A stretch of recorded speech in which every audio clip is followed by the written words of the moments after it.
Hey dating masses, Michael here with idateadvice.com. Today's topic are some secrets to successful relationships. Why is it that some relationships thrive while others seem to live in constant turmoil? It turns out that relationships have their own science and critical areas which determine the success of that relationship. Let's discuss some of these secrets to success in your relationship. First is effective communication. If you've seen any of the other videos, you probably know already that communication is important. If you've ever been in a relationship, you know communication is vital. Number one, verbal communication. You have to sit down and speak to your significant other. You have to be talking about what's going on in your life, By speaking to each other, it's almost therapeutic. We end up building together in our emotions. We end up building our experiences together. And it all starts with verbal communication. But it's not all verbal communication. Two is body language as a form of communication.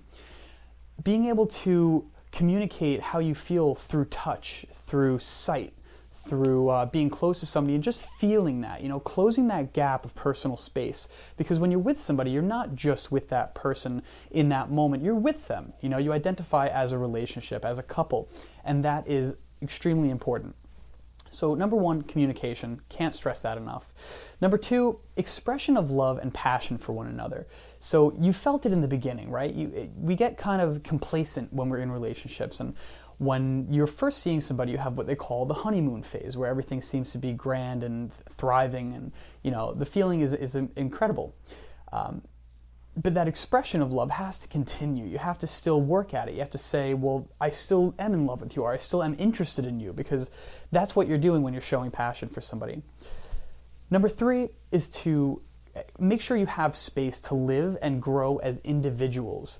All too frequently, I hear that people are getting so wrapped up in being in a relationship, and they want to be such a part of the other person's life, that they forget to give them space to grow. They forget to give them space as an individual. And I believe that human beings have to have that space to be individuals, or else there is no growth to be had. So you need to be able to find a balance and grow alongside somebody that you're with. Not necessarily as one, but as two people who have something to gain by being together, and not as one person breathing together. Number four is a mutual respect for one another's beliefs. And this is not just religious beliefs or political beliefs, but beliefs in anything, all aspects of life. If you respect that other person's side of a story or opinion, you should be able to respect it even if you don't necessarily agree with it. And number five is respect for your relationship.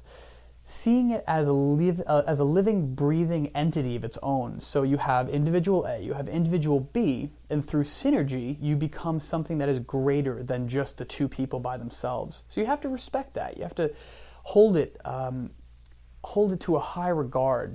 This is why a lot of people end up straying and being unfaithful, is they don't hold that relationship in high regard, or they see one person as doing something wrong or the other person is doing something wrong. But think of the relationship and its overall health instead of just thinking about that other person and you. It turns out that the secrets to relationship success are no secrets at all. Being in a relationship is often much more work than we think when we first start off. Once that first honeymoon phase wears away, we are left with the task of keeping the relationship alive through good times and bad. Understanding what it takes to uphold your end of the relationship can be the difference between experiencing problem after problem, as too often we see, and what we consider happily ever after. While 75% is landing the right person, 25% is going to be an ongoing effort to make it work. Alright dating masses, thank you so much for watching. Be sure to like this video if you enjoyed it, and subscribe to get a new dating advice video each and every week. We welcome your questions and comments, and as always, we reply absolutely free. We'll see you next time. Bye-bye.